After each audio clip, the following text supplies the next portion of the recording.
தொடர்ந்து தமிழக அரசு மக்களை ஏமாற்றி வருகிறது. உச்சபட்ச ஏமாற்றம் என்பது ஒரு தேர்தல் ஸ்டண்ட் என்பது நேற்று இவர்கள் அறிவித்திருக்கின்ற டாப்ஸ். ஒரு பெயர் மாற்றி ஒரு அது புதிய ஓய்வூதிய திட்டமா, பழைய ஓய்வூதிய திட்டமா, பழைய புதிய ஓய்வூதிய திட்டமா, அல்லது புதிய பழைய ஓய்வூதிய திட்டமா அப்படின்ற ஒரு குழப்பத்தில் இருக்கின்ற ஒரு ஓய்வூதிய திட்டத்தை அறிவித்திருக்கிறார்கள். எப்பொழுதுமே ஊழியர்களுக்கு ஓய்வூதியம் கிடைப்பதில் நம்ம என்றைக்குமே மாற்று கருத்து கொண்டவர்கள் அல்ல. ஆனால் அவர்களை ஏமாற்றாமல் ஒழுங்கான ஓய்வூதியம் கொடுக்கப்பட்டிருக்கிறதா என்பதுதான் இதில் மிகப்பெரிய கேள்விக்குறி.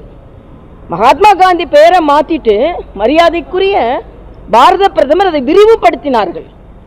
இவர்கள் பெயரை மாற்றிட்டு அதை சுருக்கி விட்டு ஏற்கனவே அவர்களிடமிருந்து பணத்தை பெற்று அப்புறம் அவங்களுக்கே கொடுக்குற மாதிரி ஒரு தோற்றத்தை ஏற்படுத்தி அதுக்கு எல்லாரும் ஸ்வீட்டு கொடுக்குற மாதிரி பெரிய கொண்டாட்டம் நடத்துவதை போல ஒரு தோற்றத்தை ஏற்படுத்தி கொண்டிருக்கிறார்களே தவிர, இன்னைக்கே சில தொழிற்சங்கத்தை சார்ந்தவர்கள் இது புதிய ஓய்வு திட்டத்தின் ஒரு மறு உருவுதானே தவிர உண்மையான பழைய ஓய்வூதிய திட்டம் இல்லை என்று சொல்லி இருக்கிறார்கள்.